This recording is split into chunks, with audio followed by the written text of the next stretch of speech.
Feral Claws in the house. What up? I'm just gonna be talking a little bit about DPS basics, some stuff that I've noticed that I've been talking to a lot of people about when it comes to learning how to increase your DPS, even if it's just a little bit. Today I'm playing on my Mag DK. It's my favorite, so we'll see if maybe y'all can get a little bit of better understanding of how to DPS a little better. Maybe you'll learn nothing, but either way, I hope you have a good time. Just listen in. Queued up for a vet random. Looks like I got banished cells. That's what's up. Easy, nice little dungeon just for me to, be able to get some. What is it? The transmute. Just get some transmute stones. I don't know if this is a pledge. I didn't even check if it was a fucking pledge. Y'all know if this is a pledge?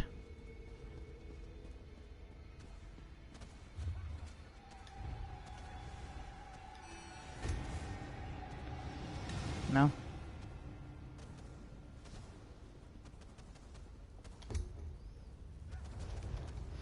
Okay, well, things that I like to do,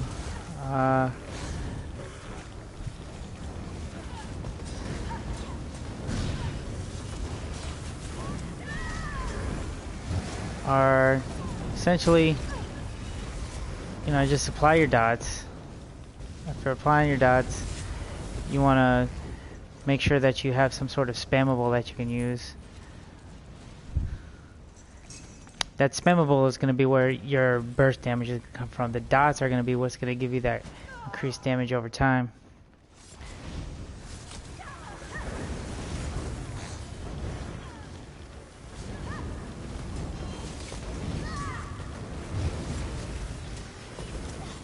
So once you figure out, what dots you want to use, you apply your dots. After your dots are applied, you just start hitting your spammables. An important part of figuring out what spammables you want to use and what dots you want to use is whether or not you can sustain them. Sustain meaning your magicka DPS. Can you do full rotations, whether it's a light attack or a heavy attack rotation that you're using, without exerting all of your magicka or stam? If you can't sustain the rotation without having to heavy attack or something that's going to cause you to have to stop your rotation in the middle, you're going to lose a lot of damage per second. I mean, yeah, that might be part of your rotation, but the faster you can continue a rotation, the faster you can kill the enemies, bottom line.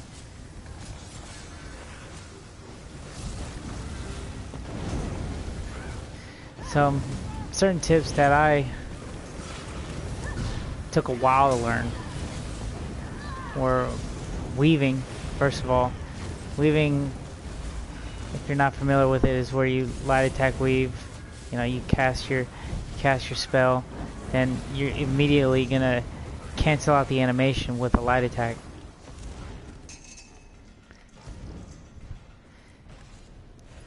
The light attack is gonna be, yo, it's your bro, and what up?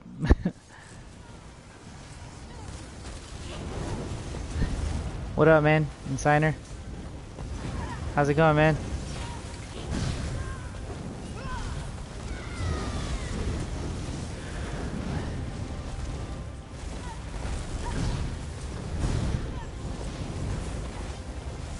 Oh, bro-in-law, fool. Oh, what up? How's it going, man?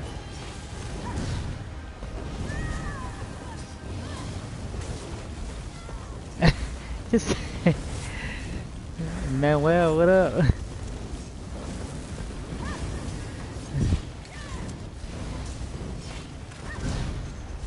Can you hear me, man?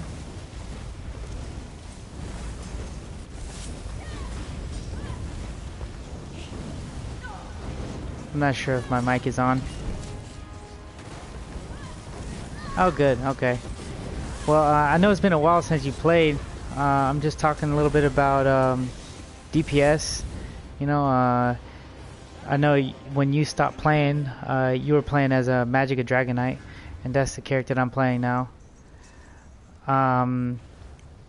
Yeah, this is one of the old ones, man. You know this dungeon. This is Banished Cells. It's an easy dungeon. It's from the original release. But I'm talking about the Dragon Knight class. How to do better DPS. So once you figure out what class you want to run, you figure out your skills and attacks. Once you figure out your rotation, maintaining that rotation in order for you to be able to hit high numbers takes practice. So finding a dummy to be able to hit, you know, just to be able to see, can you sustain that without running out of magicka? Can you play that DPS in a dungeon to be able to sustain yourself? It all depends on what style you want to play, you know, but like I prefer to have a character that hits hard, that also can heal himself if needed. You know, like I'll test out the healer. I got a decent healer here, so I'm not running any heals right now. But with the Mag DK or whatever class you have, you always have some skill that allows you to heal yourself. You know, so filling out your team. You know, as a DPS, you want to be able to do damage, and you can't do damage if you're dead. It's the bottom line. You know, so fill out your healer. Once you fill out your healer, you see that you're getting decent heals. You can make the choice. You want to slot a heal? Do you want to slot nothing but DPS? You know, take that chance. You know, if it's a harder dungeon, I'm gonna slot a heal no matter what. This is old school. This is easy, so I don't have any heals. No worries. But oh, where's the tank? Okay, cool. Whew. All right, we got a tank. Worried there for a second. All right, so I'm choosing to go full DPS on this fight. I don't have any heals because my healer is on point. If at any point I felt that, oh bro, it's been so long since you've been on that you have, if you were to start playing again, you would have, I think, 6 new dungeons. 6 new dungeons. I think 3 new trials. Tons of new gear, new maps. There's so much content that they added since you played, man. Like, I've been trying to get you back on. One of these days you'll come back. One of these days.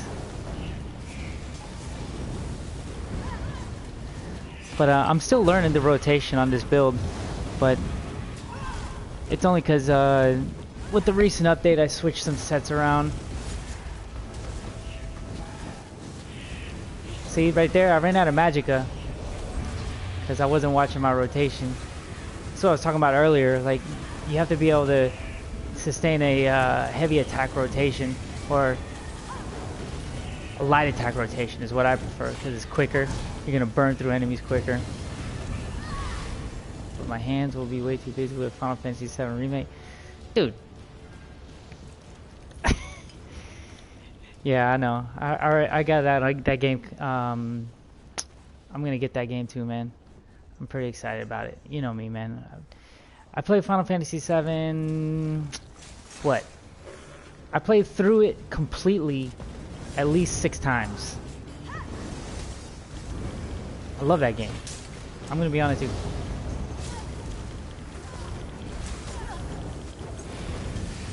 Can't wait. So yeah, certain things you want to look for when a lot of people forget when doing a DPS, to change your controller settings. For example, you got your combat settings. You want to have your abilities to where you can always see your bar, of course. Resource numbers, that helps a lot. That way, like with a DK, you don't have execute, but I am running bloodthirsty gear. And with a bloodthirsty, I'll show you.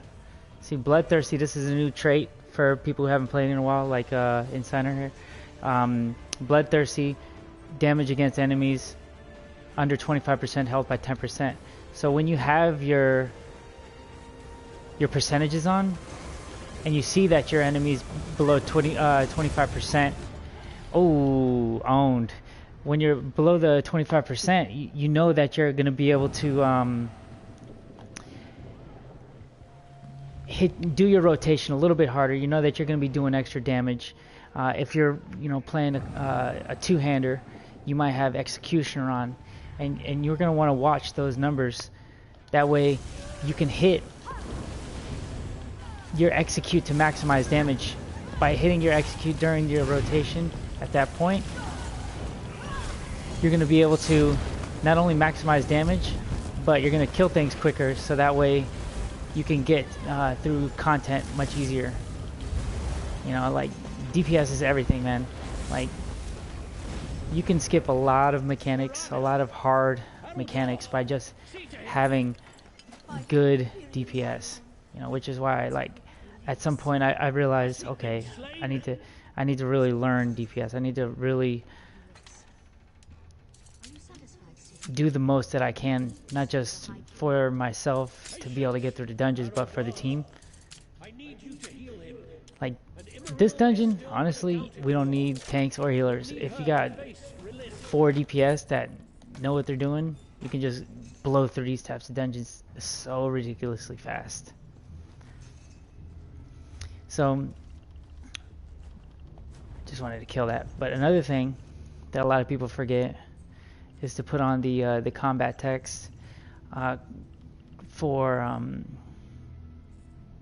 PS5. Of course, you know I am. I'm definitely getting a PS5.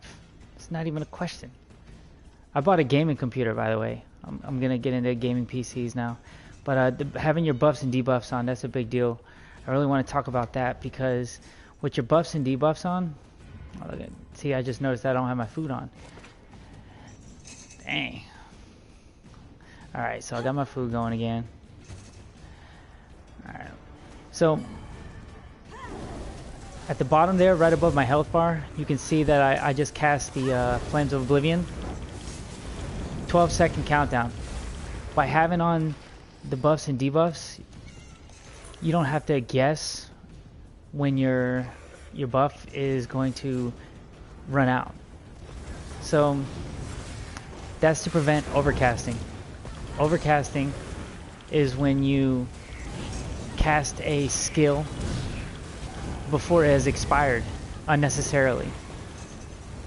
By casting it before it expired, you're going to be wasting mana for no reason.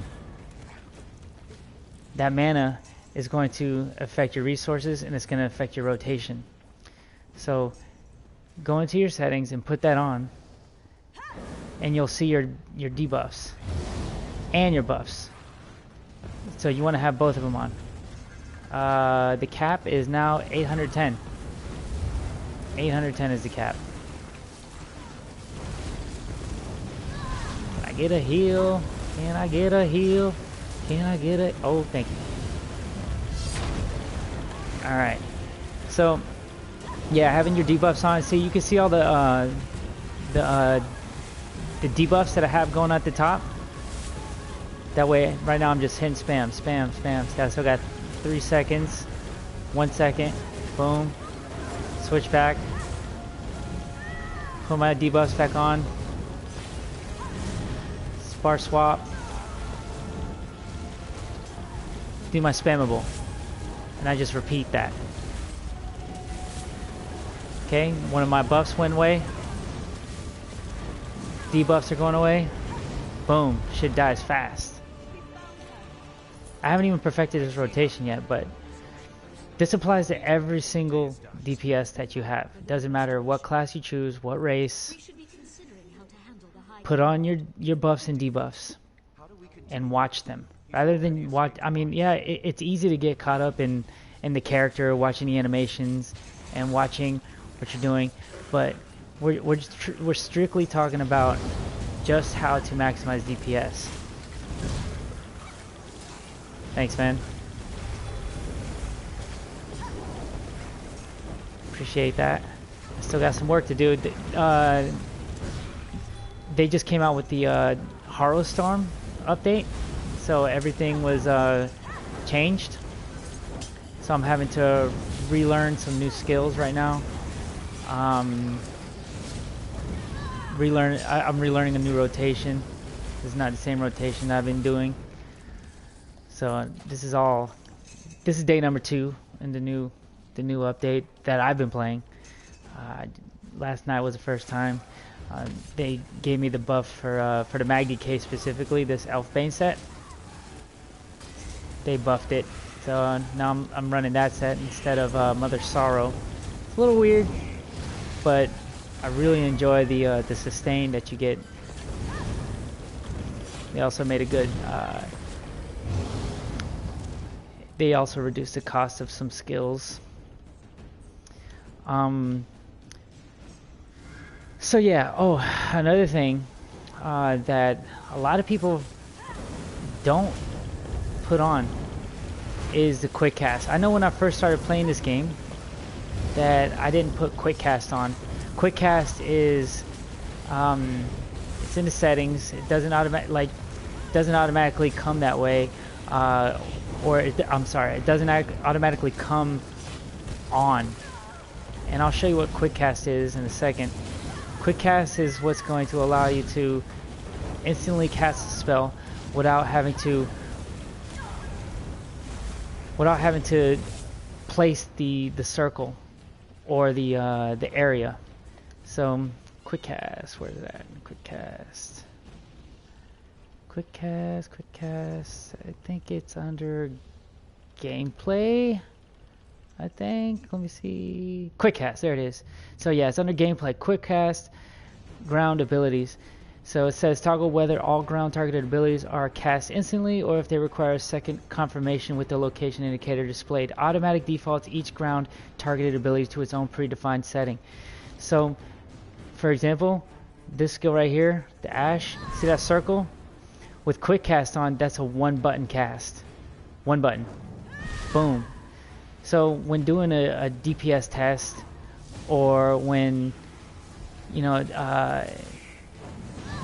when trying to be quick with your rotation, you're not going to be quick if you have to hit that specific skill or that button twice. There's no way. I mean, yeah, you might be able to hit some numbers. Am I getting a heal? Can I get a heal on this play? Oh snap. Can I get a heal? Oof. I had to use a heal pod. What was up with that? I think there's some drama going on with my team. Did someone say moron? Dang. What's going on? There's some drama. Juice. Hope he wasn't talking to me. I don't know. Anyway, so let's see. Yeah, the auto cast. I was playing this game for a good. Wipe it. Why? You don't have to wipe it. Oh, I think he thought we started the fight. Oh yeah, I think he started the fight. Yeah, I don't know. What the fuck? Oh, Jetta in the house. What up, girl? So yeah, that quick cast, I was playing the game for a good 6 months, I think, when it first released, and I didn't know about that. And by me putting that on, it allowed me to really increase my damage output. And also, it allowed me to focus on other things. Whoa! It allowed me to focus on other things, like, you know, my rotation, rather than you know, oh, now I gotta place this here, I gotta place that there, you know. Shit.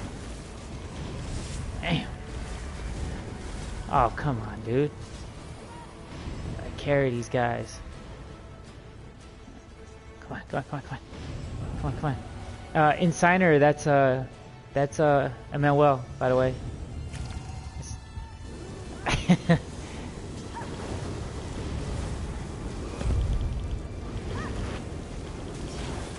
Ooh. No, and see, another tip when it comes to DPS is, all right, see, you want another positioning of your incinerate. Okay, my bad. Okay, so pay attention to where your tank is. This is like basics, okay? This is not for people who've been playing for a while. So, oh, jeez. So, appreciate it. So, the tank will hold the boss. You don't want to stand behind the boss. I mean, you want to stand behind the boss.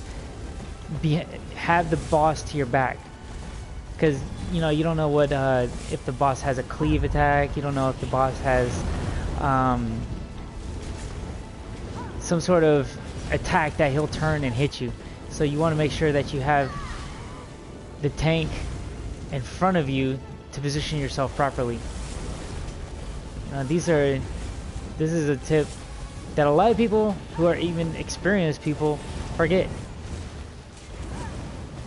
And then they'll blame the tank or the healer. They're like, what's up? Why did I die? Oh, it's because you were standing in the wrong place. You gotta pay attention where your tank's standing. See? Easy. Running with some lower levels.